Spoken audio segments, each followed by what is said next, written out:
Napahinto si Vanna sa tapat ng pintuan ni Mommy Dory. Ang pasyente niyang nasa ilalim ng palliative care. 6 na buwan na siyang personal nurse nito mula nang humantong sa end stage ang ovarian cancer nito. Sa bawat araw na lumilipas, pabigat ng pabigat ang nararamdaman niyang awa para sa matanda. Okay, Vanna, tatagan mong loob mo. Trabaho mong ibigay ang komportableng pakiramdam kay Mommy Dory at nangako kang hindi siya masasaktan sa mga huling araw niya. Bumuntong hininga si Vanna bago binuksan ang pinto.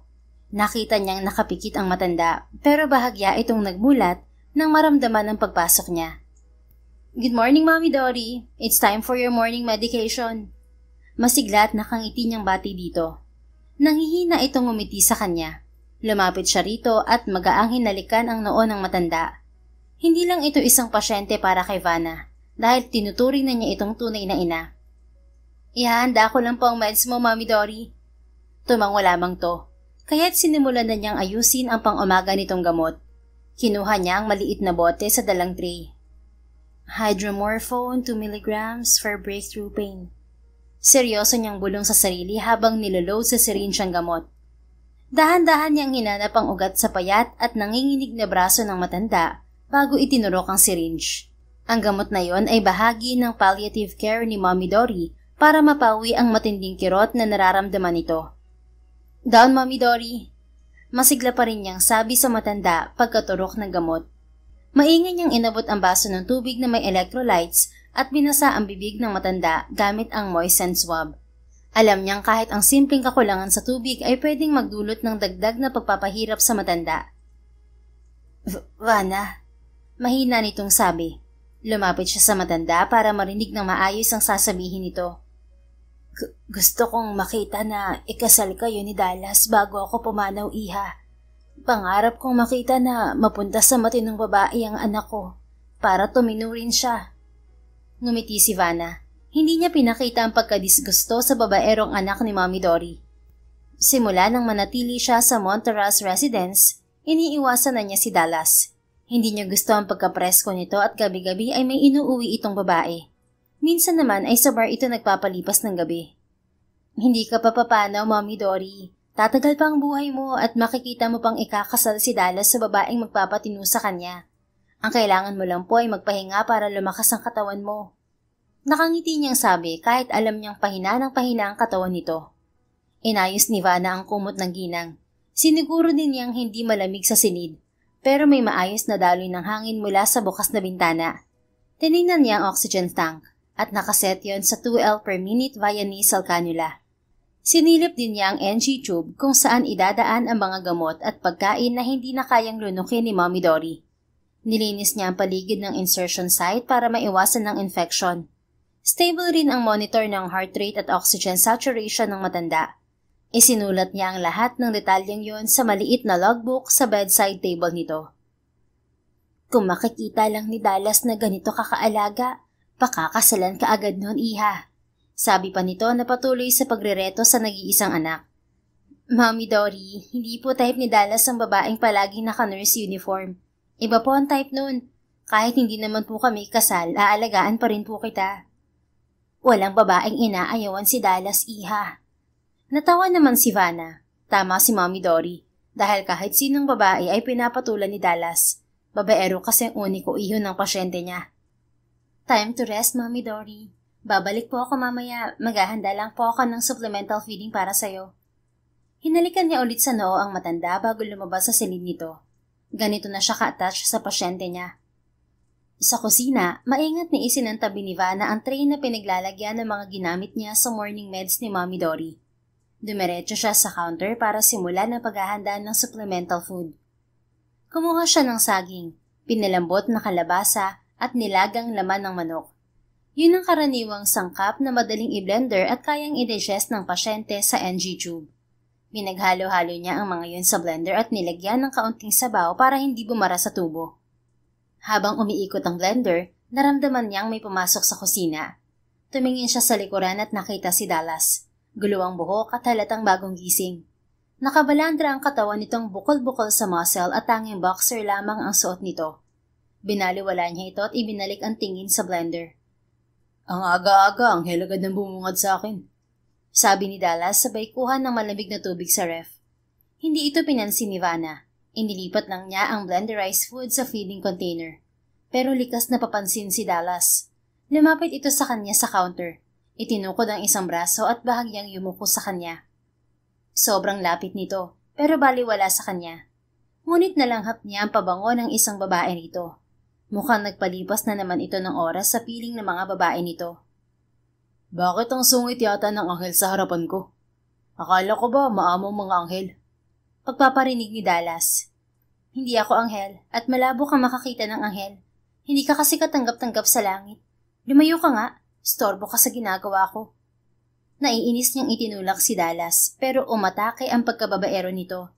Hinawakan nito ang kamay niya at nagpakit sa kanya na labis niyang kinaiinisan sa binata.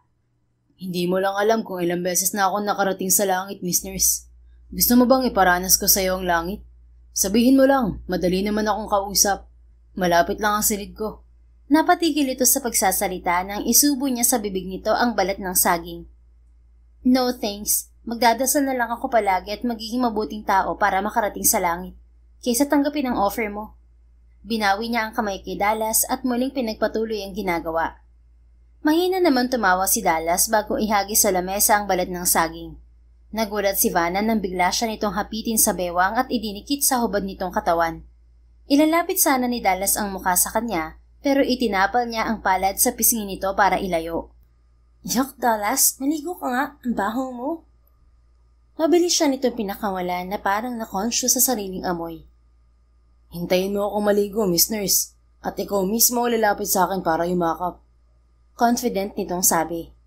Inirapan lang niya to. Gumising ka na sa panaginip mo, Dallas. Hindi mangyayari yun. Inilagay ni Vanna ang feeding container sa tray para dalhin sa silid ni Mommy Dolly. Pero humarang sa daraanan niya ang lalaki. Umangat ang kilay niya nang makitang seryoso itong nakatingin sa kanya. Pinag-isipan ko kagabi ang hiling ni Mommy na pakasalan ka. Wala namang masama kung gagawin natin ang gusto niya bago siya pumanaw, di ba? Pagkakanatawa si Vanna at hindi makapaniwala sa sinabi ni Dallas. Ikaw ang anak ni Mommy Dory, pero ikaw ang unang sumusuko sa kanya. Paano mo naiisip ang bagay na yan, Dallas? Concern ba yan sa mommy mo? O gusto mo lang mapabilang ako sa mga babae mo? That's the reality, Vanna. Ayokong isipin na magtatagal pa ang buhay ni Mommy kung alam ko namang hindi na. Sa ganitong paraan man lang ay magawa ko ang huling-hiling niya. Kalayaan ko ang nakasalalay rito at ako ang tipo ng lalaki na hindi gugustuhin magpatali sa isang babae. Pero alang-alang sa hiling ni Mommy, magpapatali ako sa'yo. At sa tingin mo, hindi masasaktan si Mommy Dory kung pakakasalan mo lang ako dahil yun ang hiling niya? Mali ang interpretasyon mo sa gusto niya, Dallas. Gusto kanyang magbago at lumagay sa tahimik na buhay. Hindi yung gabi-gabi iba't ibang babae ang kasama mo. Eh di baguhin mo ko. Baliw ka ba? Hindi ibang tao ang kailangang magbabago sa'yo. Ikaw mismo ang bumago sa sarili mo. Excuse me, kailangan pang kumain ni Mommy Dory. Maligo ka na rin at pakasakaling luminis ang takbo ng utak mo.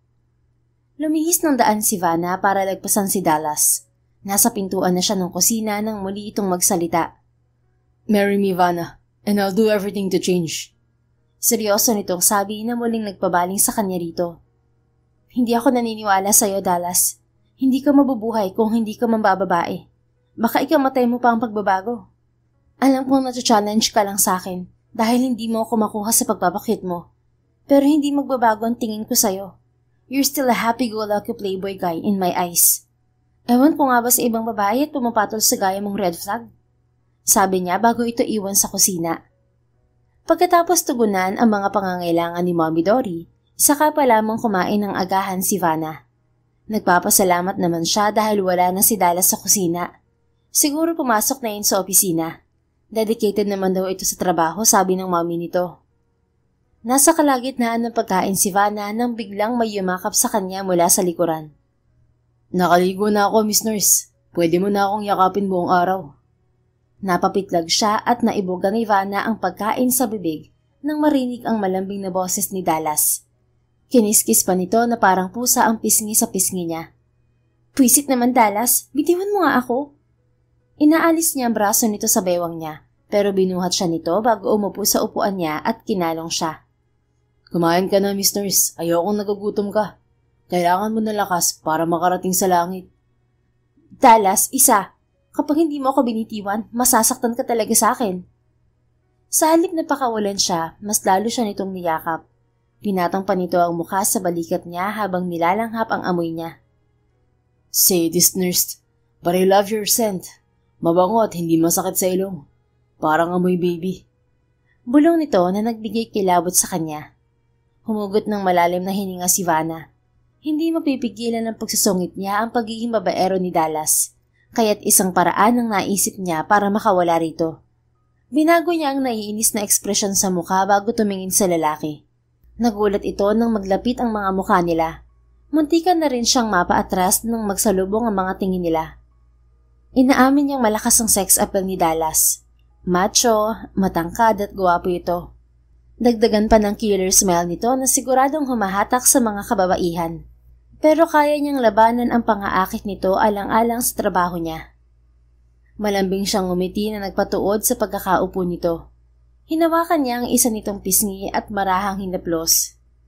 Dallas, bulong niya na malamlam ang mga mata. Nakita ni Vanna ang paglunok ni Dallas at bumigat ang paghinga nito. Nagpatuloy siya sa planong gawin hanggang ilang pulgada na lamang ang layo ng mga labi nila.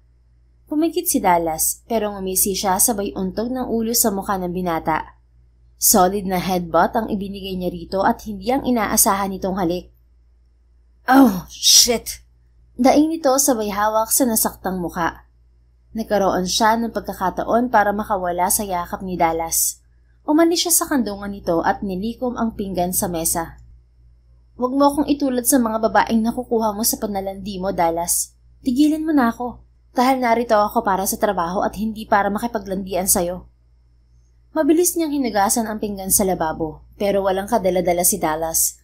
Binuhat siya nito at inupo sa counter bago pumesto sa pagitan ng mga hita niya. Hinawakan din nito ang dalawa niyang kamay at inilagay sa likuran niya. Dallas! Inis niyang singhal dito. Nagiinit ang mukha niya sa ginawa nito at nakakahiya kung makikita sila ng mga kasambahay sa ganoong pwesto. Pakakasalan mo ko o hahalikan kita rito. Ayusin mong pagpili, Miss Nurse, dahil pwede kitang ihiga rito at hindi kita titigilan hanggat hindi namamaga ang mga labi mo. Dinadaan mo ako sa dahas para lang pakasalan ka? You're insane, Dallas. Sa dami mong babae ako pang pipilitin mo sa kasal na yan. Bakit hindi mo pakasalan ng isa sa mga babae mo? Hindi ka na mahihirapan sa kanila. Ikaw ang gusto ni Mommy Vanna. Paano ko matutupad ang hiling niya kung ibang babae ang pakakasalan ko? Useless ang magpakasal kung hindi ikaw ang bride ko. Then let me go. No, unless you say yes.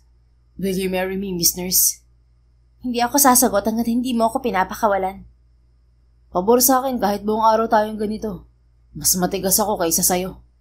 Nakangisi nitong sagot na halatang iba ang tinutukoy sa pagiging matigas. Playboy na bastos pa, sabi ni Vanna sa isip. Nurse ako ng mami mo at may timely monitoring akong ginagawa para maging maayos ang pakiramdam niya. Kung maghapon tayong ganito, hindi ko magagawa ang trabaho ko. Hindi yun pabor sa'yo at mas lalong hindi yun pabor sa'kin. Ayokong magkulang sa trabaho ko dahil sa kalandian mo. Matatag niyang sabi nang hindi umiiwas ng tingin kay Dallas. Bakit bang hirap mong pakiusapan, Vanna? Dahil alam ko ang trip mo sa buhay, Dallas. Hindi ako mapapabilang sa mga babae mo. Napansin niya ang inis sa mukha ni Dallas bago siya nito binitiwan. Tahimik din itong lumabas ng kusina. Sira ulo talaga. Siya pa yata may ganang magalit sa ginawa niyang panghaharas sa akin. Kakaiba rin talaga ang takbo ng utak ng babaerong yun. Umirap sa hangin si Vanna bago bumaba sa counter. Kung hindi lang niya mahal ang trabaho, matagal na siyang sumuko sa mga ginagawa ni Dallas. Malaki ang utang na loob niya kay Mommy Dory. Ito ang nagbigay ng scholarship sa kanya para matupad ang pangarap niya na maging nurse. At hindi niya ito iiwan dahil lamang sa kalandian ng anak nito. Kung hindi ka sana babaero, baka magbago ang tingin ko sa iyo, Dallas. Bumalik si Vanna sa silid ni Mommy Dory para sa monitoring na ginagawa niya. Nakita niyang gising ang matanda at naglalaro ang kasiyahan sa mga mata nito. Mukhang masaya ang Mommy Dory ko ah. May bumisita po bang gwapo sa panaginip mo? Binisita ka po ba ng daddy ni Dallas? Biro niya sa matanda at tukoy sa pamanaw nitong asawa. Hindi, iha. Si Dallas ang pumunta rito habang wala ka at masaya ako sa sinabi niya. Natigilan si Vanna at bahagyang kinabahan. Parang may kutob na siya kung ano ang sinabi ni Dallas. Ano pong sinabi niya, Mommy Dory? Magpapakasal na raw kayo, Iha. Hindi na ako makapaghintay na makita ang pag-iisang dibdib niyo. Salamat sa Diyos at dininig niya ang panalangin ko. Ngumiti ng pilit si Vanna. Paano ba niya sasabihin na hindi siya pumayag sa alok ni Dallas? Kung nakikita niyang masaya ang matanda. Ayaw niyang makita ang kabiguan nito sa ganitong kalagayan. Dinudurog niyo ang puso niya. Pero hindi lang yun ang dahilan kaya tinatago niya ang totoo. Bumabagsak na rin ang vitals nito. At baka mas lalong makasama sa kalagayan nito ang pagsasabi niya ng totoo. Magpalakas po kayo, Mommy Dory. Sabi na lang niya rito. Magpapalakas ako para makita ang kasal niyo ng anak ko, Iha. Mas lalong nasaktan si Vanna sa kasiyahang sumilay sa mga mata ng matanda. Pakiramdam niya yung napakasama niyang tao kapag ipinagkait ang kakarampot na kasiyahang yun. Hindi niya maiwasang sisihin si Dallas. Dinamay pa nito si Mommy Dory sa kalokohan nito. Ngayon, siya naman ang naiipit sa sitwasyon. Kinagabihan sa silid ni Dallas, tanging ilaw ng desk lamp ang tumatanglaw sa binata habang nakaupo sa gilid ng kama. Nakakalat sa kutsyon ng mga dokumento, mapa ng memorial parks, feasibility reports at blueprint ng mga bagong columbarium at green garden concepts. May hawak siyang telepono sa tenga habang iniikot ang baso ng whiskey sa kabilang kamay. I understand the delay, Anton. But I need that property secured before the end of the quarter. Sabi niya sa kabilang linya habang kausap ang isa sa mga project managers ng real estate development firm niya. Land development and memorial parks ang negosyo ng pamilya Montaras at kasalukuyan siyang may problema sa redevelopment ng isang memorial park. Okay na pong lahat ng area sa San Marcelo, sir, except sa isang portion ng lupa. Yung lote po sa north side ng park, hindi pa rin nagbibigay ng go signal ang may-ari. Ayaw pong pumirma kahit ilang beses na namin kinausap. Hindi raw po sila ang legal signatory ng lupang yun. It's the Aguilas family, right? Yes, sir. Nahilot ni Dallas ang batok. Pinapahirapan siya ng pamilya ni Vanna sa kakarampot na lupa sa Memorial Park. Magiging impractical ang layout ng park kung hindi makukuha ang lupa dahil buo na ang disenyo nun. Malaki ang mawawala sa kanya kung matitigil o madidelay ang proyekto. Nakapag-invest na siya sa equipment, materials at manpower. Masisira din ang reputasyon niya sa mga investors at clients na hindi niya hahayaang mangyari. Babaero lang siya pero pagdating sa trabaho, seryoso siya at hindi pumapalpak. Gusto mo po bang idaan namin sa City Council, sir? May legal grounds naman po para sa redevelopment if we prove public benefits. Muling sabi ni Anton. No, not yet. That land may be small, but we can take a risk. For sure, mapapabalita yan at magiging headline. Hindi ko kailangan ng negative review sa press, lalo na kung community graveyard yan. Ako na lang ang gagawa ng paraan. Copy that, sir. Pinutol ni Dallas ang tawag at muling pinagmasdan ang mga nakalatag na papel sa kama niya. Ito ang totoong dahilan kaya gusto niyang pakasalan si Vanna. Kung magiging asawa niya ito, magagamit niya ang damdamin nito para matuloy ang proyekto. Walang epekto kay Vanna ang pagpapakyut at pangaakit niya. Kaya humantong siya sa ganitong desisyon. Gagamitin rin niya ang kagustuhan ng mami niya na ikasal sila ni Vanna. Alam niyang hindi matatanggihan ng dalaga ang mami niya. Malaki ang utang na loob nito sa kanyang ina.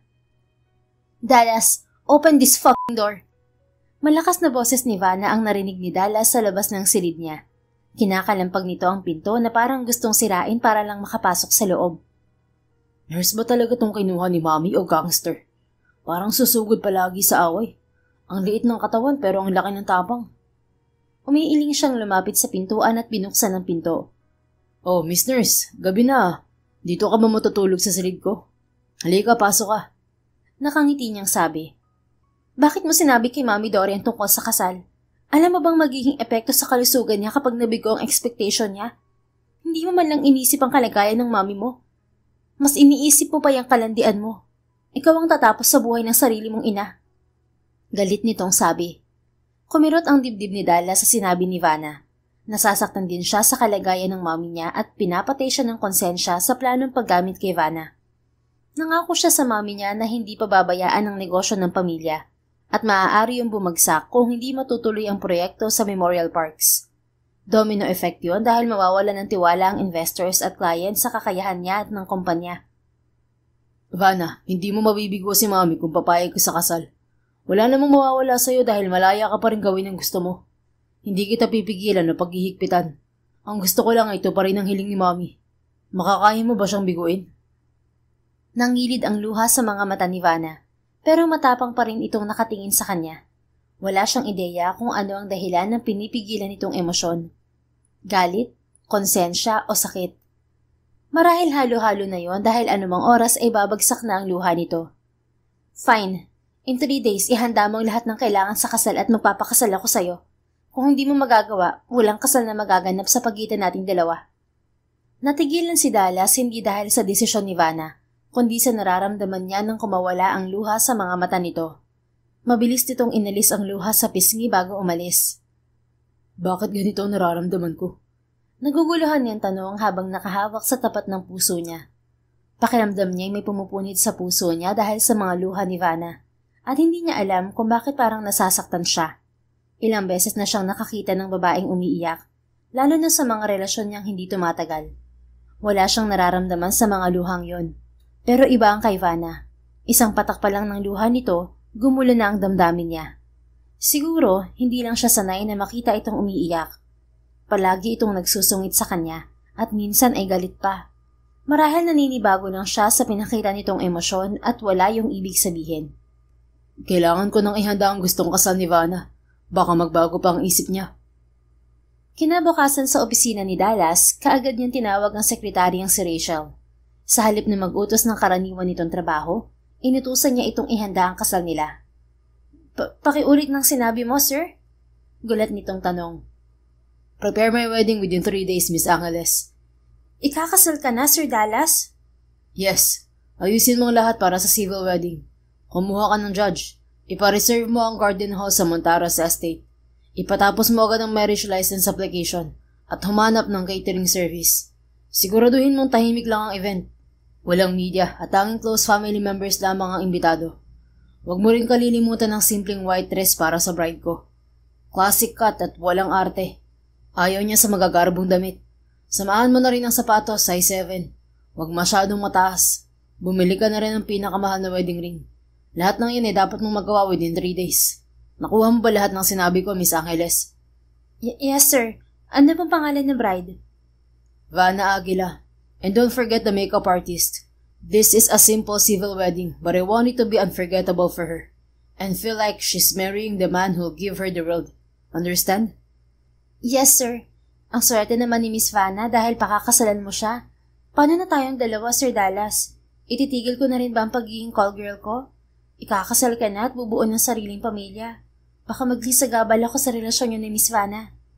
Inangat ni Dallas ang tingin sa sekretarya. Hapit na hapit ang suot nitong red bodycon dress. Halatang sinadyang ipakita ang kurba ng katawan.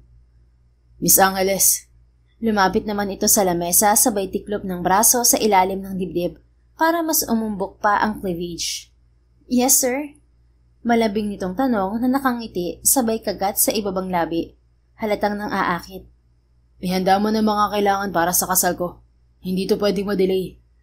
Sumimangot si Rachel at halata ang pagkadismaya. Hindi na lang ito pinansin ni Dallas at muling binalik ang atensyon sa mga papeles na nakakalat sa mesa niya. Paglabas ni Dallas sa opisina, dumiretso na siya sa Montaras residence at hindi na dumaan pa sa bar. Nanibago rin siya sa sarili dahil himalang gusto niyang umuwi agad. Nakita naman niya sa kusina si Vanna habang isa-isa nitong tinatapon sa basurahan ang laman ng hawak na tray. Mga ginamit yun sa evening medication ng mommy niya.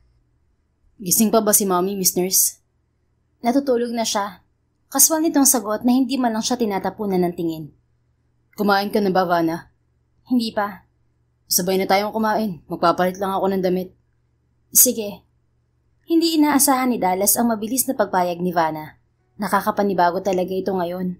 Pero hinayaan na lang niya dahil baka pagod lang ito sa trabaho.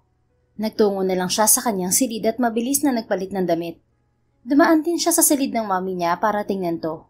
Madalang siyang pumunta roon hindi dahil sa wala siyang pakialam, kundi nalulungkot siya sa kalagayan ng kanyang ina. Hindi agad na trace ang sakit nito at nang malaman ay nasa end stage na. Simula noon, inihanda na siya nito. Kailangan niyang tanggapin ang nalalapit nitong pagpanaw. I love you, Mommy. Bulong niya bago ito halikan sa noo. Nagising ito at bahagyang nagmulat ng mga mata. Dallas, anak? I'm sorry kung nagising kita, Mom. Binibisita lang kita sandali at lalabas na rin ako. Magpahinga ka na ulit. Alam mo bang hinahalikan din ako ni Vanna kung saan mo ko hinalikan ngayon, anak? Mahina pero klaro niyang narinig ang sinabi nito. Hindi ko alam na sweet din pala ang nurse mo, Mami. Akala ko kasi gangster siya. Ang tapang kasi at palaging galit sa akin. Natawa ang matanda. Mabait si Vanna kaya siya ang gusto ko mapangasawa mo, anak. Salamat at pumayag kang pakasalan siya. Mahalin mo si Vanna tulad ng pagmamahal ng daddy mo sa akin. Babantayan namin kayo kung saan man kami naroroon. Isipin mo lang na palagi kaming nasa tabi mo. Tatandaan ko po yan, Mami. Magpahinga na po kayo. I love you, Mami. Good night po. Muling pumikit si Mommy Dory at kalaunan ay payapa na ang paghinga nito. Waring nakatulog ulit. Maingat na lumabas ng silid si Dallas at nagtungo sa kusina. Nadatnan niyang nakaupo sa harap ng lamesa si Vanna at may nakahain na ring pagkain sa mesa. Umupo naman siya sa tapat nito at sinimulan na nila ang pagkain. Pinapaayos ko ng kasal natin, Vanna.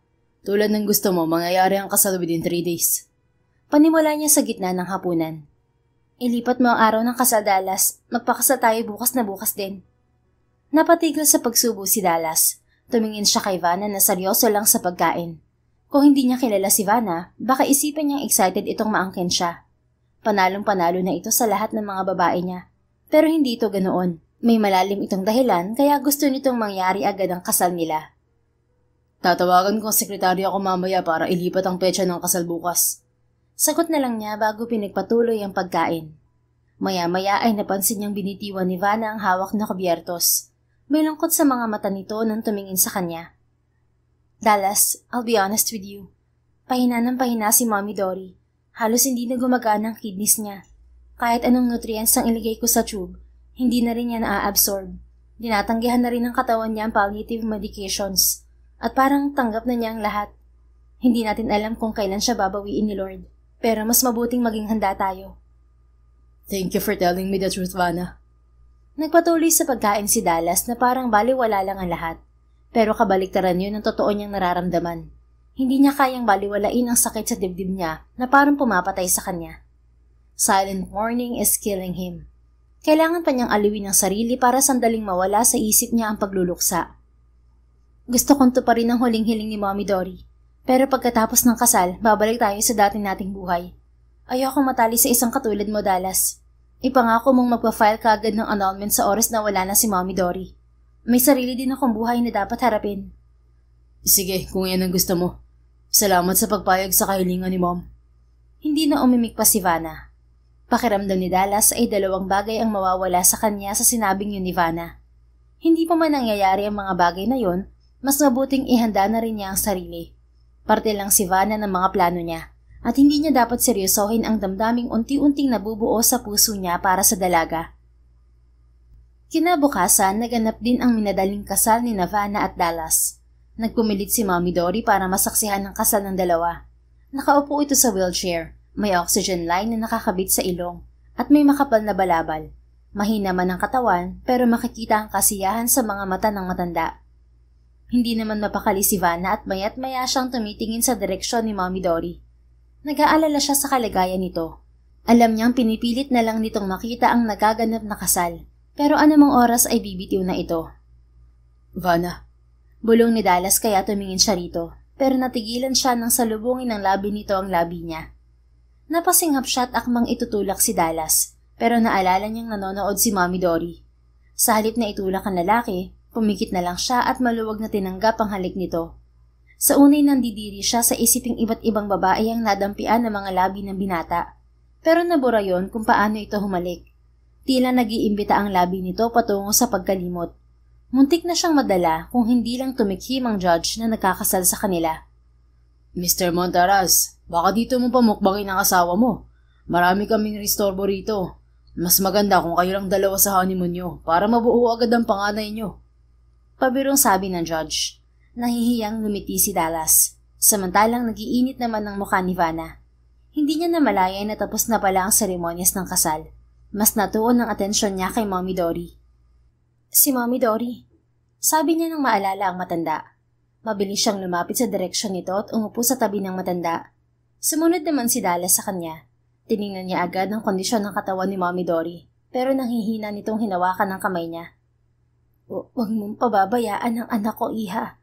Ikaw na lang ang meron siya ngayon. Mahalin mo siya at huwag iiwan. Opo, pangako po, Mami Dory. Kinagat ni Vanna ang ibabang labi para pigilan ang paghikbi nang unti-unting humulagpos ang kamay ni Mami Dory sa kamay niya. Hinawakan niya agad ang kamay nito bago pa yun malaglag. Alam niyang sa mga oras na yon, tuluyan nang magpaalam si Mami Dory. Hinintay lang nitong maganap ang kasal nila ni Dallas bago tuluyang magpahinga. Rest in peace, Mami Dory. Hindi ka na mahihirapan pa. Bulong niya habang umaagos ang luha sa pisngi niya. Ang kasal nila ni Dallas ang naging araw din ng pagluluksa. Ang lahat ng dumalo sa kasal ay lumuluha sa halip na nagdidiwang. Pagkaway tinawagan na ni Dallas ang private funeral team para asikasuhin ang katawan ni Mami Dory. Ewan ba ni Vanna kung tamang obserbasyon niya sa emosyon nito, pero tila baliwala rito ang pagkamatay ng mami nito. Tahimik lang ito, pero kahit isang butil ng luha ay wala siyang nakitang pumatak mula sa mga mata nito, habang silang lahat na naroon ay hilam na sa luha. 3 araw ibinurol si Mami Dory bago ilibing. Kapansin-pansin pa rin ang pagiging tahimik ni Dallas hanggang umuwi sila sa Montaras residence. Nakaupo lang sila sa salas at mas ramdam nila ang lungkot sa katahimikan ng paligid. Kilalang donor sa health program si Mami Dory sa bayan namin, Dallas. Pagputol ni Vanna sa katahimikang nilang dalawa habang inaalala ang kabutihan ng matanda sa lugar nila. Isang karangalan na akong pinili ng health officer namin para alagaan siya. Bukod sa pagpapaaral niya sa akin, malaki rin ang utang na loob ng bayan namin sa mami mo dahil sa programang ginawa niya sa bawat barangay ng Soroso.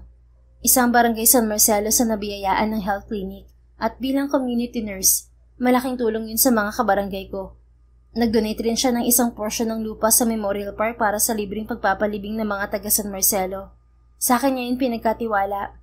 Napakabuti niyang tao. Kailangan ko ang portion ng lupa sa Memorial Park na yun, Vanna. Pag-amin nito. Nagtaka si Vanna sa kaseryosohan ni Dallas, pero ang pinagtataka rin niya ay kung bakit gusto nitong bawiin ang lupang pinagkatiwala sa kanya ni Mami Dory. Anong gagawin mo sa lupang yan, Dallas? Isa sa ilalim ko sa redevelopment ang lumang Memorial Park sa San Marcelo.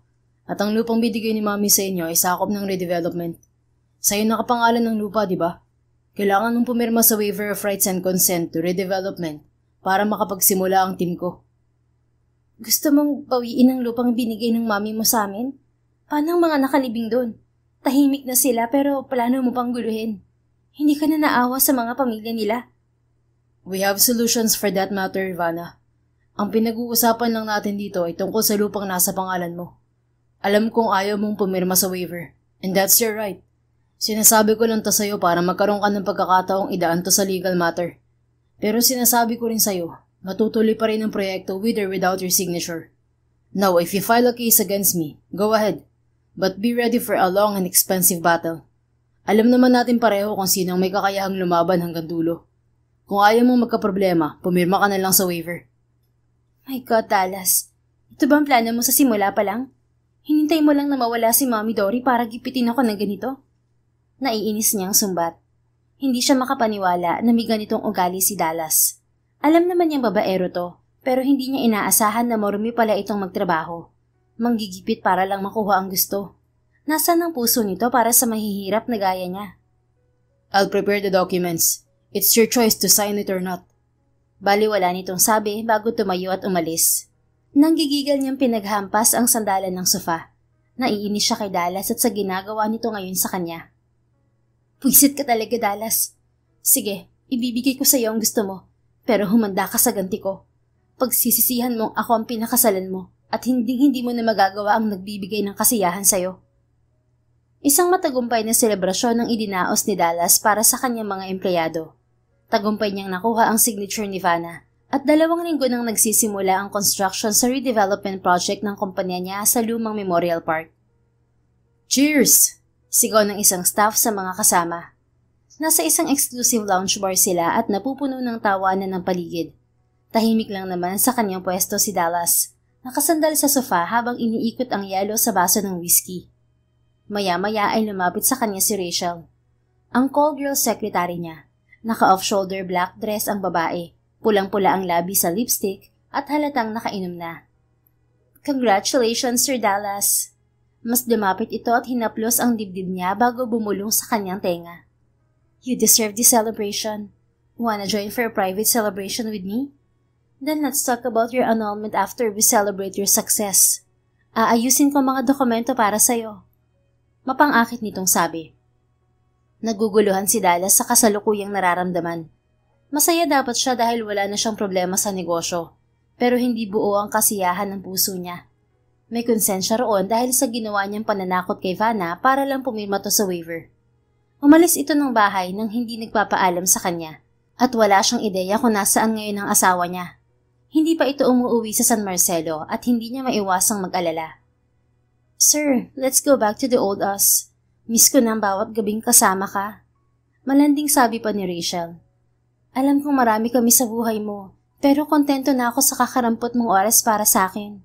Mas okay na yun kaysa tuluyan mo kung baliwalain. Kulang na lang ay komandong ito sa kanya sa sobrang lapit. Napukaw ni Rachel ang pagiging babaero ni Dallas. Hahalikan na sana nito ang amo nang biglang namatay ang ilaw kasunod ng pagtutok ng spotlight sa entablado. Lumitaw roon ang nakamaskarang pole dancer. Umugong ang mabagal at nakakahipnotismong tunog sa paligid kasabay ng pagsasayaw nito. Muling umingay ang paligid nang magsimulang umakyat sa pole ng dancer. Napako sa babae ang paningin ni Dallas. Tila wala na siyang nakikita sa paligid kundi ang babaeng hindi man nakikita ang buong mukha pero may mapang-akit na labi at katawan.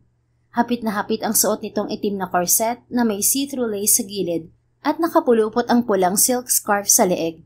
Litaw rin ang sexy at makinis nitong hita sa ilalim ng leather garter shorts. Kumakaskas naman sa bawat hakbang nito ang suot na stilettos at sa bawat kilos ng babae ay sumisigaw ang atensyon. Walang sino man ang gustong humiwalay ng tingin sa magandang pole dancer. Damn, she's hot. Bulalas ni Dallas nang hindi na mapigilan ang paghanga sa pole dancer. Pagbaba ng babae sa pole, tumayo ito sa gitna at dahan-dahang humakbang palapit sa kanya habang sinusundan ng spotlight. Naitulak niya ng bahagya si Rachel para bigyan ng espasyo ang babae kung uupo ito sa tabi niya. Tumigil ang babae sa harapan ni Dallas kasabay ng paghinto ng tugtog. Bahagya itong yumuko at itinuon ng kamay sa mga hita niya. Napalunok siya nang mapang-akit itong ngumiti. Tuluyan na siyang nalunod sa karisma nito na parang nahihipnotismo. Ni isa sa mga babae niya ay walang kakayahan na makontrol siya ng ganoon. Bukod tanging ito pa lamang ang nakagawa niyon sa kanya. Please take off your mask, honey. Parang kinakapos ng hininga si Dallas nang dahan-dahan nitong hawakan ang suot na maskara. Hindi maitatago ang pananabik niyang makita ang itsura nito. Parang bumagal ang oras habang inaalis nito ang maskara, pero nanlamig siya nang makita ang mukha ng babae. Sinusundo na kita, mahal kong asawa. Vanna? Bulalas niya at hindi makapaniwalang si Vanna ang pole dancer na kumuha sa atensyon at damdamin niya. Did I surprise you, my husband? I'm so sorry. Ayoko kasi nang niloloko ako ng asawa ko. Nagiging bad girl ako kapag nakikitang may ibang babae sa tabi mo. Ngumisi ito sa kanya at parang nagdaho sa katauhan nito ang nurse na nakilala niya. Napukaw man nito ang damdamin niya, pero hindi niya nagustuhan na pinapanood ito ng lahat kanina. Mabilis niyang hinubad ng suot na coat at binalot sa katawan ni Vanna.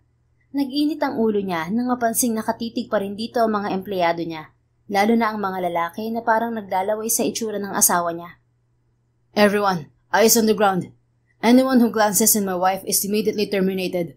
No warnings, no exceptions. You're fired on the spot. Sigaw niya sa mga ito habang tinatago si Vanna sa mga bisig niya. Hindi siya ganito kaposesive pagdating sa mga babae, pero iba si Vanna. Hindi ito kabilang sa mga babae niya dahil ito ang asawa niya. Inaangkin niya itong pag-aari kahit alam niyang hindi sa kanya ang puso nito. You're unfair, Dallas.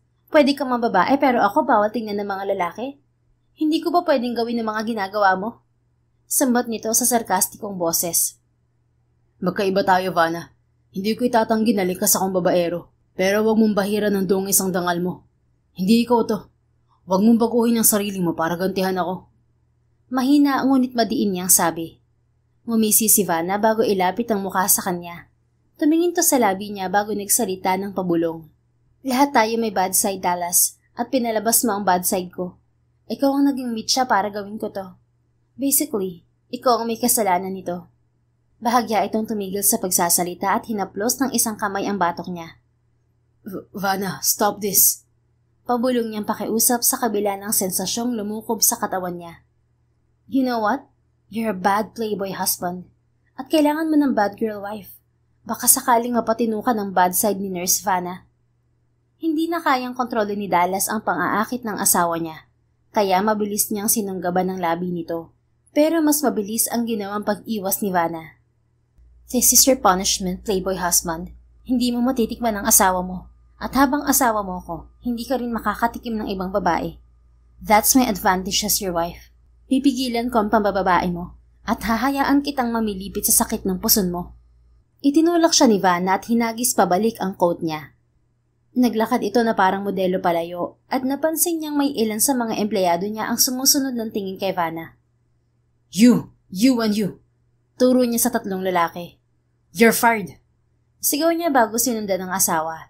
Pinukaw ni Vanna ang damdamin niya at hindi niya hahayaang makawala ito sa kanya.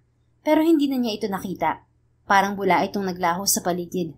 Kaya bad trip siyang umuwi ng bahay. Dalawang parte ng katawan niya sumasakit ngayon. Ang puso niya at ang puso niya. Hindi niya maiwasang sisihin ang sarili sa nangyaring pagbabago ni Vanna. Ito ba ang ganti ng asawa niya? Nang sumunod na araw sa opisina ni Dallas, abala siya sa pagbabasa at pagpirma ng mga papeles nang marinig niya ang boses ni Rachel. Sir, your morning coffee is ready. Masigla nitong sabi bago ilagay ang tasa ng kape sa gilid ng mesa niya. Thank you, Miss Angeles. Formal niyang sabi nang nakatingin sa hawak na dokumento. Do you want me to start our morning routine, sir? Mapang-akit pang tanong ni Rachel. Kung dati-rati, excitement agad ang nararamdaman ni Dallas sa offer ni Rachel, pero ngayon wala na yung epekto sa kanya. Nagtaka siya sa sarili at tumingin sa sekretarya niya. Pinagmasdan niya ang katawan nito na halos lumuwa ang dibdib sa hapit na dress. Bumabalik sa isip niya kung paano panggigilan ang katawan nito noon. Pero ngayon, hindi siya naaakit dito. You were paid to schedule meetings, not to seduce my husband, Miss Secretary. Nagulat si Dallas nang marinig ang boses ni Vanna sa loob ng opisina niya. Tumayo agad siya at parang nag-guilty dahil nakatingin siya sa ibang babae, kahit wala nang mali siyang mga tingin niya. Ngunit napanganga siya nang makita ang ayos ng asawa niya. Agaw pansin ng kaseksihan nito sa above-the-knee cream figure hugging dress. May slit yun sa gilid kaya't lumilitaw ang maputi at makinis na hita sa bawat hakbang nito. Maayos na nakaponytail ang mahabang buhok nito at hindi niya maiwasang mapalunok sa makinis nitong leeg at balikat na tila nagpapaanyaya ng halik. Pakiramdam niya'y biglang uminit sa air-conditioned niyang opisina at para siyang sinasakal ng pagnanasa sa sarili niyang asawa. Pag-aari niya ito pero hindi niya magawang maangkin. Go back to your work, Miss Secretary. Natatambakan ka ng trabaho sa mesa mo. Pero inuuna mo pang akitin ng asawa ko. Pagtataboy ni Vanna kay Rachel. Umupo ito sa visitor's chair at pinag-cross ang legs. Parang napako naman ang tingin ni Dallas sa hita ng asawa niya. Miss Vanna Aguila, would you mind kung ikaw ang aalis? Alam mo naman siguro ang dahilan kung bakit asawa ka ngayon ni Sir Dallas, diba? Hindi ka niya mahal at hindi ka niya mamahalin kahit baguhin mo pa ang pananamit mo. Bumalik ka na lang sa ospital kung saan ka nang galing. Mas bagay ka ron kaysa sa tabi ni Sir Dallas. Dallas, would you mind kung magpapalit ka ng secretary? Baling sa kanya ni Vanna, kaya't huling-huli nito ang pagtitig niya sa mga hita nito. Tumikim si Dallas bago bumalik sa pagkakaupo. Formal siyang tumingin kay Rachel bilang boss nito. Miss Angeles, I'm giving you an option. Go back to your work or leave the company for good. Sir, please don't do this to me. Respect my wife, Miss Angeles. Kung ano man ang meron tayo noon, nakaraan na yun. Let's forget about it. I'm married and I want to be a good husband for my wife. Sumulyap si Dallas kay Vanna. Nahuli rin niyang nakatitig to sa kanya. Napangiti pa siya nang mabilis itong umiwas ng tingin. Ngayon niya napagtanto na hindi niya makukuha ng tuluyan ng asawa niya kung iniisip pa rin itong nambababae siya. Hindi lang pagnanasa ang nararamdaman niya para dito, dahil alam niyang higit pa ito roon. Kailangan niyang baguhin ang sarili dahil desidido siyang makuha ang tiwala ng asawa niya. Samantala, pinaninindigan ni Vanna ang pagpaparusa kay Dallas. Ayon sa kaibigan niyang dancer sa bar, masakit sa ego ng isang babaero kung hindi nito matitikman ang type nitong babae. Sa tingin naman niya ay nakuha niya ang atensyon ni Dallas noong sumayaw siya sa bar, at maging ang atensyon nito ngayon. Kahit noon naman na nurse pa siya ng ina nito, alam niyang tipo na siya nito, ngunit hindi busila kundi pagnanasa lamang sa laman. Ngayon, nagdidiwang siya dahil mas pinili siya nito kaysa sa bombshell nitong sekretarya. Kung siya ang masusunod, pinatanggal na niya sa trabaho ang babaeng haliparot na yon. Hindi ito magandang impluwensya kay Dallas noon pa man. Pero wala siyang karapatang sibakin to. Si Dallas pa rin ang masusunod sa pamamalakad sa kumpanya nito. Sapat na sa kanyang pinalabas nito ng opisina ang sekretaryang Chararat. Hindi ka ba nilalamig, Miss Nurse? No, sagot niya kay Dallas habang nakatutok sa cellphone niya. Ang totoo, kanina pa siya nilalamig. Gusto na niyang lumabas sa opisina nito, pero kausap niya sa chat ang kaibigan niya. Pinipigilan siya nitong umalis at kailangan pa raw niyang ipakita kay Dallas ang alindog niya para maglaway ito, sa kanya iwan ng walang paalam. Makakaganti na raw siya sa ginawa nitong pananakot sa kanya at pagbawi sa lupang kaloob ng ina nito. Mabilis siyang nag-type ng message sa kaibigan niya pagkatapos basahin ang message nito. Sis, baka manigas ako sa lamig dito. Ang lakas ng aircon sa opisina ni Dallas. Bakit kasi ganitong damit ang pinasuot mo sa akin? Sis, mas matino naman ang suot mo ngayon kaysa nung sumayaw ka sa bar. Muntikan ka nang i-hire ng manager ko nang makita kang sumayaw. May hidden talent ka pala. At gamitin mo yan sa asawa mong babaero. Tiyak na hindi na yan mambababae kapag nalaman niya kung gaano kaganda ang asawa niya. Sagot nito sa chat. Pagkatapos talaga nito, titigil na ako sis. Wala namang epekto sa kanyang ginagawa ko eh. Kung gusto niyang mambabae, bahala siya. Babalik na lang ako sa San Marcelo. Mas kailangan ako ng mga tao ron kaysa mag-aksaya ng panahon kay Dallas. Hindi na to magbabago. Di ba nga sabi, once a cheater, always a cheater? Ikaw ang bahala, pero wag ka munang aalis sa opisina ng asawa mo. Hayaan mo munang pagmasdan ka niya para mas tama ang panghihinayang niya kapag umalis ka. Hindi yan makakatulog kakaisip sa'yo. Promise. Nawala ang atensyon ni Vanna sa cellphone nang mapansin niyang nakatayo si Dallas sa harapan niya. Inangat niya ang tingin dito. May kailangan ka, Dallas? Bumuntong hininga ito bago ipinatong ang coat sa balikat niya. Kaagad na lumungkob sa pang-amoy niya ang pabango nito mula sa coat. Hindi ko alam kung anong plano mo, Vanna. Pero ayokong manigas ka sa lamig dito. Umangat ang isang kilay niya sa concern nitong boses. Hindi man kapani-paniwala, pero nakikita niyang nag-aalala ito sa kanya. Sus, arte lang yan, Vanna. Huwag ka magpadala. Magaling mambuwala ang babaero mong asawa. Sabi niya sa isip. Simple lang naman ang plano ko, Dallas. Ang masaktan ka. Pipigilan ko ang pabababae mo dahil alam kong dun ka mas masasaktan. Sa ganoong paraan lang ako makakaganti sa'yo. Pinasara mo ang libingan ng lolo ko para lang sa negosyo mo. Nasasaktan pa rin ako sa pagkawala niya kahit ilang taon na siyang pumanaw.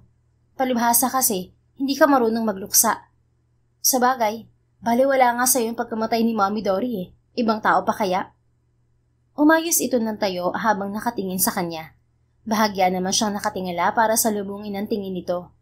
Napansin niya ang mataman nitong titig na tila may malalim na iniisip, pero hindi magawang sabihin. Bakit ganyan ka makatingin? Mataray niyang tanong kay Dallas. Pagiging babaero at kasamaan ng ugali lang ba nakikita mo sa akin, Vanna? Oo, dahil yun ang pinapakita mo. Bakit? May mas isasama pa ba ang ugali mo? Kung hindi ka titingin sa bad side ko, malalaman mo rin na mabuti akong tao. Hindi ako katulad ng iniisip mo, Vanna. Okay, sabi mo eh. Kwento mo yan. Malamang ikaw ang bidder yan.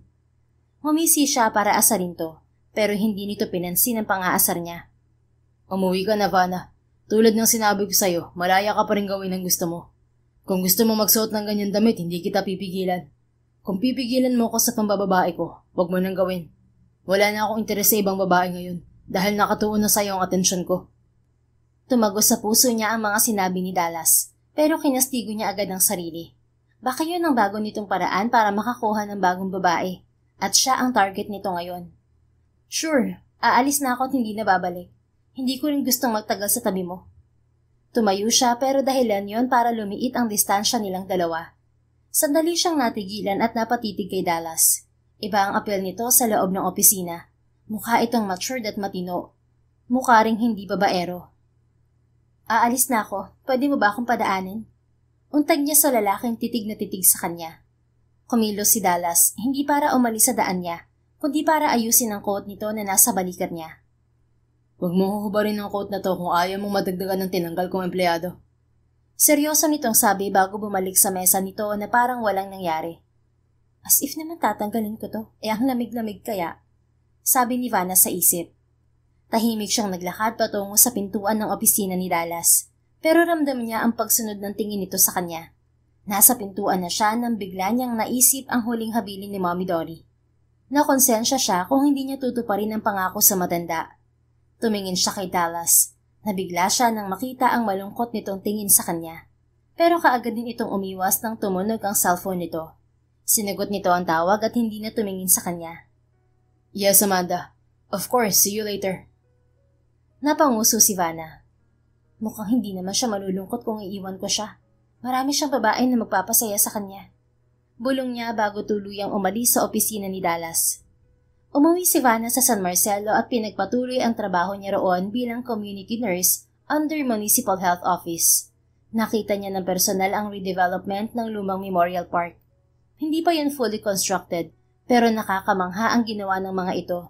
Hindi ginalaw ang mga libingan pero inayos ang paligid ng mga yon para magkaroon ng modern design. May puso rin pala ang babaerong yun. Komento niya sa sarili. Hindi niya namamalayan ang mabilis na paglipas ng mga araw. Mahigit 1 buwan na pala siyang nakauwi sa lugar nila. Aliw na aliw siya sa trabaho. Kahit minsan ay gumagastos siya ng sariling pera para tugunan ang pangangailangang medikal ng mga residente sa San Marcelo. Hindi maunlad ang bayan nila, pero yun ang inspirasyon niya para maging nurse. Gusto niyang tumulong sa kanilang lugar, lalo na sa mga senior citizen, bata at mga buntis na nagkukulang sa medical attention. Noon, magaan ang gastusin para sa mga kababayan dahil sa donasyon ni Mommy Dory buwan-buwan. Pero ngayon na wala na ang matanda, medyo nag-aalala siya. Kaya nagdarasal siya na sana ay may makuha ulit silang may mabuting puso na sponsor na gaya ni Mommy Dory. Lola, relax lang po tayo ha. Medyo mataas pa ang blood pressure mo, pero manageable naman po. Huwag lang po makakalimot uminom ng gamot sa oras at dapat laging may konting pahinga. Nakangiti niyang sabi sa matanda. Maraming salamat, Nurse Vanna. Mabuti na lang at bumalik ka na rito. May nagbibigay na ulit ng libreng check-up. Ay, hindi naman po ako Dr. Lola. Mga BP at iba pang nurse duty lang naman po ang pwede kong gawin sa inyo. Yaan niyo po at sa 1 linggo ay may paparito ulit na doktor para sa tunay na check-up niyo na libre.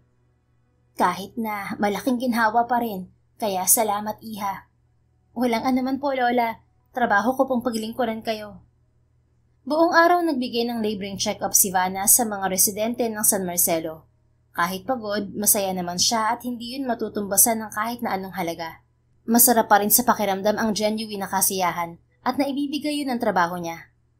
Pagka-uwi niya sa bahay, eksaktong tumunog ang cellphone niya.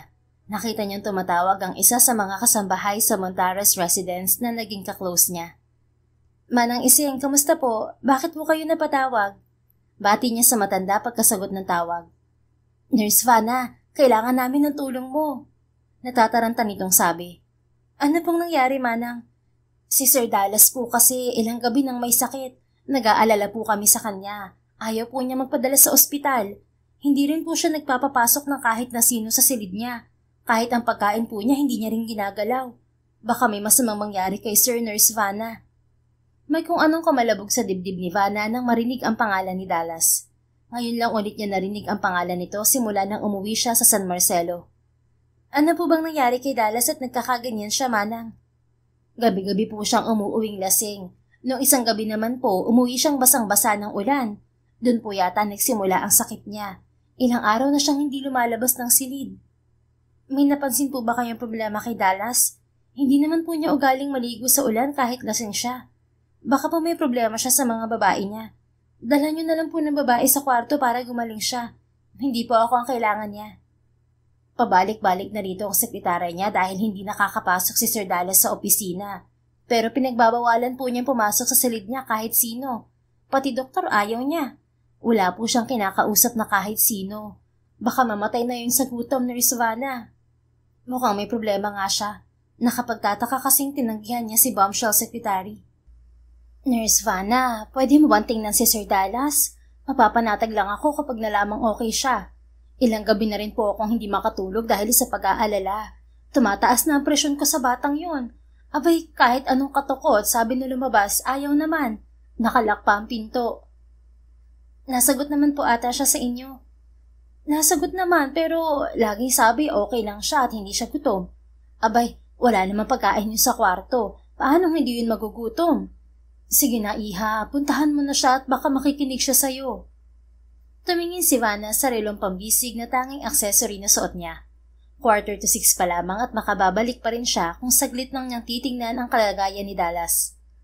Sige po, Manang. Sasaglit po ako riyan. Maraming salamat, Nurse Vanna. Pagkaputo ng tawag, nagpalit lang ng damit si Vanna at nagpaalam sa mga magulang niya. Pumara siya ng taxi patungo sa Montaros residence. Pagdating doon, may pagmamadali siyang lumapit sa gate. Hawak ang bag at maliit na kahon ng gamot na binili niya sa butika. Kaagad siyang pinagbuksan ni Manang Ising ng gate. Nasaan po si Dallas, Manang Ising? Nasa silid po niya, Nurse Vanna. Sige po, pupuntahan ko lamang siya. Pumasok siya sa loob ng bahay. Ngunit pagkarating sa salas, isang pamilyar na boses ang nagpahinto sa kanya. Long time no see, Miss Vanna. Mabuti naman at nakarating ka. Ani Rachel, nakahalukip-kip itong nakatayo sa may hallway at mapait na nakangiti sa kanya. Kung hindi ako nag-aalala kay Manang Ising, hindi ako pupunta rito. Anyway, nice to see you again, Miss Secretary. Binaliwala ni Vanna si Rachel at aakyat na sana sa silid ni Dallas nang muli itong nagsalita. Pumunta ka rito dahil nag-aalala ka sa kasambahay at hindi sa asawa mo? May panunumbat nitong tanong. Halata ang sama ng loob sa pinipigilang emosyon. Miss Secretary, wag mo akong simulan. Wag ngayon, please lang. Nagmamadali ako at kailangan ko pang i-check ang kondisyon ni Dallas. Mahina pero matatag niyang tugon. Ngayon nagmamadali kang puntahan si Dallas. Bumuntong hininga si Vanna at hindi itinago ang inis kay Rachel. Ano bang gusto mong palabasin, ha? Narito ako para tingnan ang kalagayan ni Dallas at hindi para makipagdaldalan sa'yo. Tigilan mo rin ang panunumbat sa akin na parang may utang ako sa'yo. Hindi ikaw ang pinunta ko rito. Hindi para sa akin ang sinasabi ko, Vanna. Para to kay Dallas. Bakit hindi mo man lang nagawang tumawag para kamustahin siya? Nasaan ka nung kailangan ka niya? Umirap sa hangin si Vanna. Wala siyang ideya kung bakit ganito ang mga lumalabas sa bibig ni Rachel. Parang ang laki ng epekto kay Dallas ng pag-alis niya. Wala naman itong pakialam sa kanya. Baka nakakalimutan mong kasalan kami sa papel, Rachel. Ikaw pa nga nag-ayos ng kasal namin, di ba? Kaya wala akong obligasyon sa kanya. Nagawa ko ng parte ko, at siya naman nakuha na rin niya ang gusto niya sa akin. Kaya ano pinagpuputok ng butsi mo riyan? Kahit konting konsensya ba wala ka, Vanna? Pagpapatuloy pa nito. Alam mo ba kung ilang gabi siyang umuuwing lasing at umiiyak habang nakatingin sa larawan ni Ma'am Dory? Alam mo ba kung paulit-ulit niyang sinisisi ang sarili dahil iniwan mo siya sa gitna ng pagluluksa? Ako ang nasa tabi ni Dallas pero ikaw ang hinahanap niya. Oo, at may side job ako sa kanya noon. Pero totoong nararamdaman ko para sa kanya. At masakit sa akin na binabaliwala siya ng babaeng pinahahalagahan niya. Kahit mababang uri ng babae ang tingin mo sa akin, hindi ko iniwan ang asawa mo dahil kailangan niya ng karamay. Ikaw, nasaan ka na pinakasalan niya? Parang may pumiga sa dibdib ni Vanna sa mga sinabing yun ni Rachel. Wala siyang ideya na humantong sa ganoong sitwasyon si Dallas. Ang iniisip niya ay malaya itong nambababae dahil wala siya. Hindi niya rin sineryoso ang kasal nila dahil akala niya ibaliwala lang yun sa lalaki. Pero sa mga sinabi ni Rachel, bigla siyang nakonsensya. Akala ko ba sa'yo binili ni Ma'am Dory si Dallas? Bakit hindi mo tinupad ang huling hiling ng taong halos nanay mo na rin? Ang simpleng pakiusap na alagaan ng anak niya, bakit hindi mo nagawa? Pinabayaan mo mag-isa si Dallas, Vanna. Alam mo ba kung gaano kasakit makita ang palihim niyang pagluluksa? Hindi mo alam dahil wala ka. Napakaswerte mo dahil ikaw ang pinili ni Ma'am Dory para sa anak niya. Tapos pababayaan mo lang pala siya.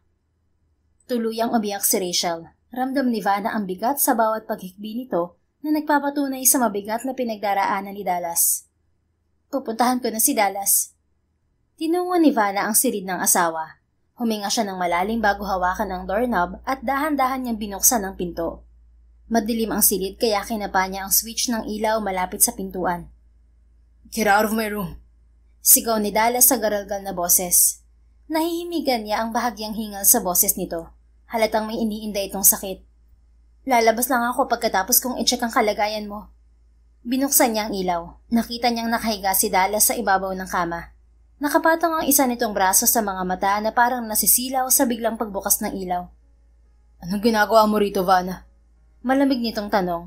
Marahan siyang humakbang palapit sa kama, kahit sobrang bilis ng tibok ng puso niya. Hindi niya iniisip ang magiliw na pagbati ni Dallas sa kanya, pero hindi niya rin inaasahan na ganito kalamig ang pakikitungo nito sa kanya. May sakit ka raw at kailangan mo ng isang nurse. Kinuha niya ang thermometer at stethoscope sa dalang bag. Marahan niyang hinawakan na braso ni Dallas para alisin sa mukha nito. Masyado itong nanghihina para tutulan ng ginagawa niya. Bumibigat ang kanyang paghinga at para siyang sinasakal nang mapagmasdan ang namumula nitong muka. Umimpis ang mukha nito at tinutubuan ng balbas. Hindi niya maalalang maging ganito ito kapayat noon. Anong ginagawa mo, Dallas? Bakit nagkaganito ka? Pinabayaan mo na ba ang sarili mo? Hindi ka ba tumitingin sa salamin? Tingnan mo, ibang-iba ka na sa dati. Kumuha siya ng bimpo at pinunasan muna ang pawis sa noo ni Dallas. Bahagya itong nagmulat at tumingin sa kanya. Kung ilusyon ka lang, umalis ka na. Huwag mo akong paasahin na babalik si Vanna. Galit siya sa babaerong kagaya ko. Hindi niya ako matatanggap kahit nagbago na ako. Iniwan na ako ng babaeng pinili kong pakasalan. Mahina nitong sabi bago muling pumikit. Napatigil ang kamay ni Vanna. Nangilid ang luha niya at hindi niya inaasahang marinig ang mga salitang yon mula kay Dallas. Umupo siya sa gilid ng kama habang marahang dinadampi ang bimpo sa noo nito. I'm sorry kung nangyari to sa'yo dahil iniwan kita, Dallas. Pero huwag ka magalit sa akin.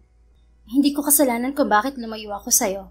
Pawang pagkukunwari lamang ang kasal natin pero kung totoong nagbago ka na, asahan mong tutuparin ko rin ang pangako ko kay Mami Dory. Hindi ako aalis sa tabi mo, Dallas, at gagampanan ko ang pagiging asawa ko sa'yo. Sinimulan na niyang asikasuhin si Dallas. Tiningnan niya ang vitals dito at nalaman niyang may trangkaso ang binata. Pinunasan niyang na maligamgam na tubig ang katawan nito. Humingi siya ng kahit soup kay Manang. Kinain naman yun ng asawa. Sinubuan niya ito kahit na tumatanggi ito nung una. Pagkatapos ay pinainom niya ito ng gamot. Mabilis na nakatulog ito. Bumaba ng lagnat mo, sabi niya nang makita ang temperatura sa thermometer. Nakahinga ng maluwag si Vanna, pero hindi pa rin siya umalis sa tabi ni Dallas. Sandali lang siyang kumukuha ng tulog kapag nahihimbing to. Pero bigla siyang napabalikwas mula sa pagkakaidlip sa sofa nang marinig ang ungol nito. Lumapit siya sa kama at umupo sa gilid niyon.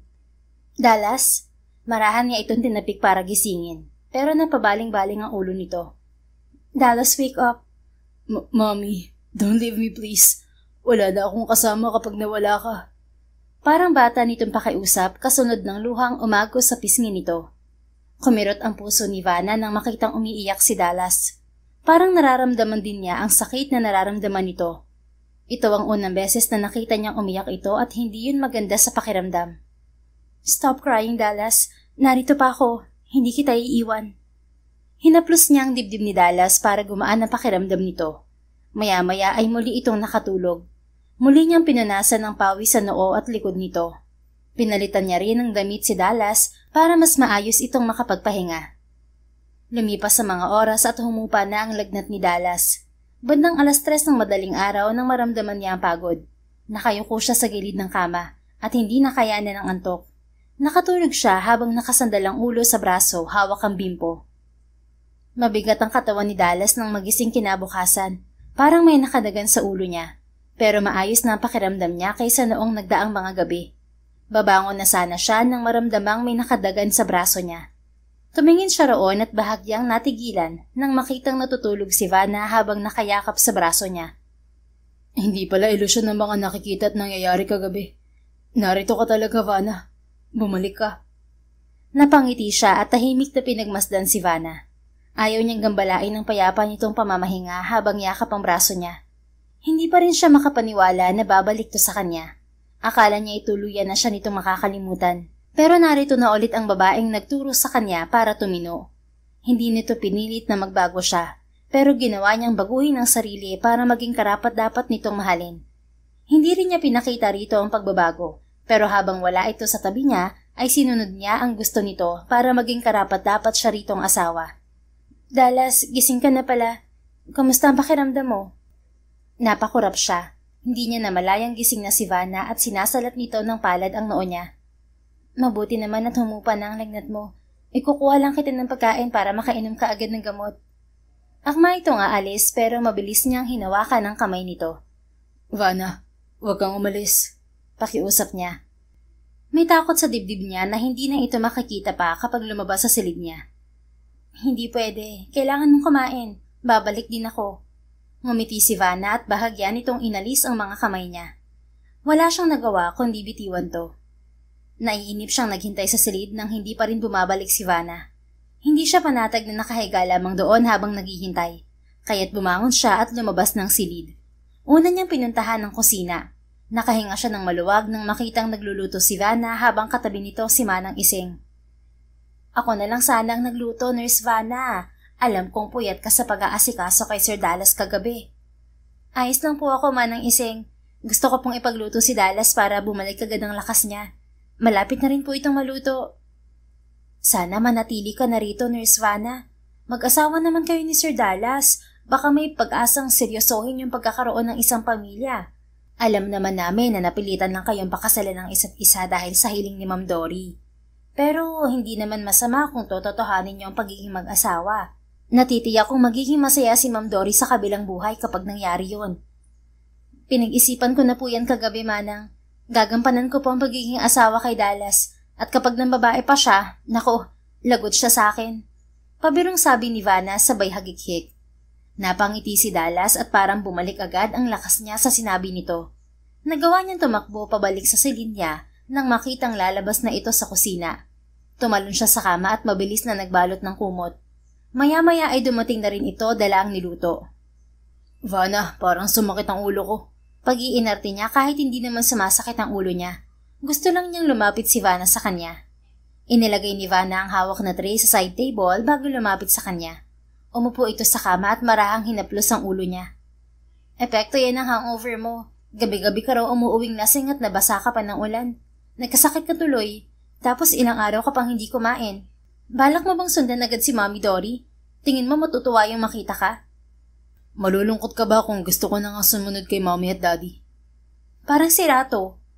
Bakit hindi? Wala namang nagmamahal sa akin. Tumigil ka nga. Maraming empleyadong umaasa sa'yo, no? Kahit naman mawala ako, may mga empleyado namang sasalo ng trabaho ko para hindi sila mawala ng trabaho. Ewan ko sa'yo, Dallas. Kumain ka na nga. Kunwaring nanghihinang gumapang si Dallas palapit kay Vanna. Humiga siya sa kadungan nito at yumakap sa baywang. Pumikit siya at sinubsob ang mukha sa tiyan nito. Tumigil na ako sa pamababae, kaya ala kang naging kasama ko para sandaling makalimot sa lungkot. Kung hindi ka umalis, sana may kasama ako, wifey. Bakit hindi mo ako pinigilang umalis? Bakit hindi mo ako sinundan sa San Marcelo kung gusto mo ako makasama? Dahil natatakot akong ipagtabuyan mo, Vanna. Ayaw kong dagdagan ng sakit na nararamdaman ko sa pagkamatay ni Mommy. Baka hindi ko kayanin kapag tuluyan ka na wala sa akin. Pinanghawakan ko na ang legality ng kasal natin. Kahit dun man lang, alam kong pag-aari pa rin kita. I'm sorry, Dallas. Hindi ko alam na ganito ang magiging epekto sa'yo ng pag-alis ko. Iniisip ko kasi na marami ka na mababae at hindi ka malulungkot. Pero kabaliktaran pala ang nangyari. Siguro tama ka. Hindi talaga kita ganoon kakilala. Pagiging babaero mo lang ang nakikita ko at hindi ang kabutihan ng puso mo. Umupo sa kama si Dallas. Marahan niyang binaling ang katawan ni Vanna paharap sa kanya. Hinawakan niya ito sa mukha habang marahang humahaplos ang hinlalaki niya sa pisngi nito. Vanna, gusto mo ba ako mas kilalanin pa? Dahil ako gusto kitang makasama. Binabawi ko nang sinabi ko sa iyo noon na ayaw kong magpatali sa isang relasyon. Dahil hindi ko pala kayang mawala ka. Hindi man ka panipaniwala, pero ito ang nararamdaman ko. Mahal kita, Vanna, at nakatali na ako sa iyo habang buhay. Ikaw lang ang babaeng kayang kumontrol sa akin at magpatino. Hawak mo na ang puso ko, Miss Nurse. Nangilid ang luha sa mga mata ni Vanna, pero maaliwalas ang ngiti nito. Paano mahal mo ako, Dallas? Di ba napilitan ka lang naman pakasalan ako dahil sa hiling ng mami mo at intention mong mabawi ang lupa sa akin? Yun din ang akala ko. Marahil pilyo ako at malikot sa babae, Vanna. Pero aminado akong attracted ako sa iyo unang kita ko pa lang sa iyo nung dumating ka rito sa bahay at ipakilala ni Mami. Noong una, totoo na na-challenge lang ako sa iyo dahil hindi kita maakit sa karisma ko. That was new to me. You were different. Hanggang sa kinasal tayo. At nung bigla ka nilang umalis, dun ko na-realize na hindi lang pala ako attracted sa iyo. Nagmamahal na pala ako. Yung pangiinis ko sa iyo, depensa ko lang pala yun para hindi ipahalata sa iyo na napatiklop mo ang puso ko. Bakit hindi mo agad sinabi yan? Pinuntahan kita noon sa office mo, di ba? Because I knew you wouldn't believe me. You had every reason not to. Akala ko noon I had everything. Money, freedom, power. Pero mali ako. May kulang pala. And that missing piece, it's you, my wife.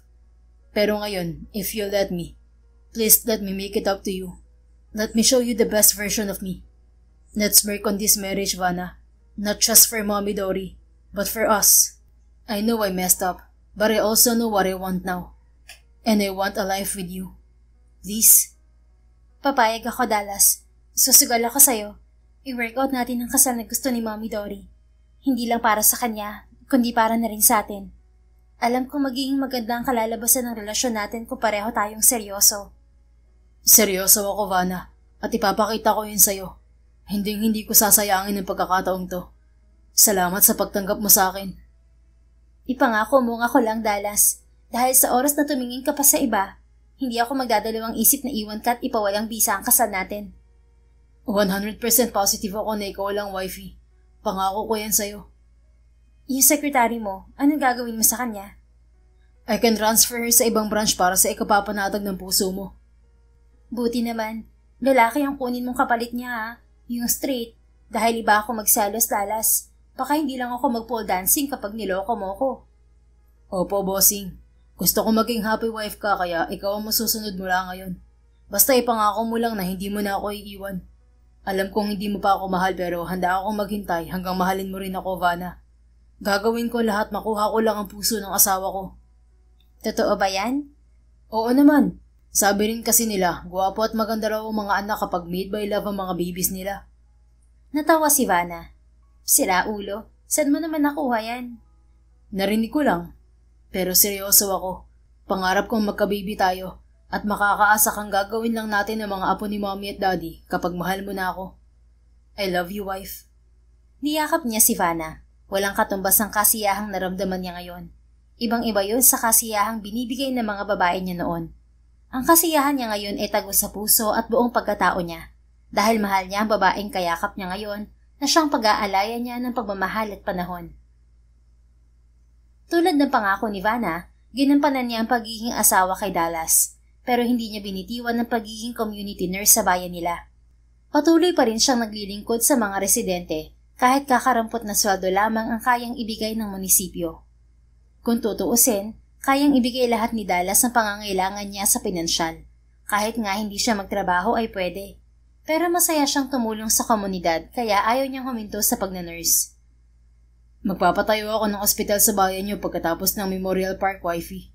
Nang sa ganon, hindi ka na mahirapang pumunta sa bawat barangay. Sila na lang ang bibisita sa ospital para magpa-check up. Sabi ni Dallas nang sunduin siya nito sa isang barangay na pinuntahan niya. Wag na, masaya naman ako sa ginagawa ko eh. At saka hindi kayang pumunta ng mga senior citizens sa ospital. Mas maganda yung ako mismo ang lalapit sa kanila. Magbibigay ako ng sasakyan sa bawat barangay para may magamit sila papunta sa ospital. Hindi ka na nakakauwi sa bahay natin dahil sa community check-up na ginagawa mo araw-araw. Kung hindi pa ako umuwi sa bahay niyo sa San Marcelo, hindi tayo magkikita. Paano tayo bubuo ng pamilya? Hanggang ngayon, hindi pa tayo nagtatabi sa kama. Kailan mo ba ako mamahalin, wife? Natawa naman si Vanna sa pagnguso ng asawa niya. 3 buwan na simula nang magkasundo silang in-workout ang kasal nila. Pero ngayon lang ito nagreklamo tungkol sa pagtatabi nila sa kama. Sa totoo lang ay unti-unti na ring umuusbong ang pagmamahal niya kay Dallas. Nakikita niya ang pagbabago nito. Effort at pag-aalaga sa kanya. Para talaga itong nanliligaw sa kanya kahit nakasal na sila. Hindi ka na ba ng bababae? Nakangisi niyang tanong. Pinalitan na nito si Rachel bilang sekretary at wala na silang balita sa babae. Nalaman din niyang matandang kliyente ang amandang kausap nito noon sa opisina. Kaibigan ni Mommy Dory ang kliyenteng yon na siyang nagpapadevelop ng Memorial Park sa San Marcelo. Hindi na rin pumupunta sa bar si Dallas. Bahay at trabaho na lang ito ngayon, pero madalas ay driver niya ito sa mga visiting check-up sa mga barangay. Nagbago ito pero naging clingy naman sa kanya. Mas okay na yon kaysa sa iba itong maging clingy. Ikaw lang ang babae ko, wifey. Nangako ako sa'yo na hindi ko nagagawin ng pambababae. Matino na ako at tapat sa pagmamahal ko sa'yo. Naniniwala ako sa'yo pero hindi pa rin tayo magtatabi sa kama. Bumuntong hininga si Dallas, halatang dismayado sa desisyon niya. Sige, hihintayin ko na lang kung kailan ka magiging handa. Naging tahimik na ito sa buong biyahe nila hanggang makarating sila sa bahay nila sa San Marcelo. Dallas, Pinigilan niya ito sa pagbaba ng sasakyan. Paglingon nito, sinalubong niya ng mabilis na halik sa labi. Halatang nagulat ito, pero ngumiti lang siya. I love you. Ihahanda ko ang kama natin ngayong gabi. Bulong niya rito. Parang nagloading pa ito bago maunawaan ang sinabi niya. Pilyo itong ngumiti bago muling kinabig ang batok niya papalapit. Siniil nito ng halik ang labi niya. Mahal mo na ako, wifey. Ayaw mo?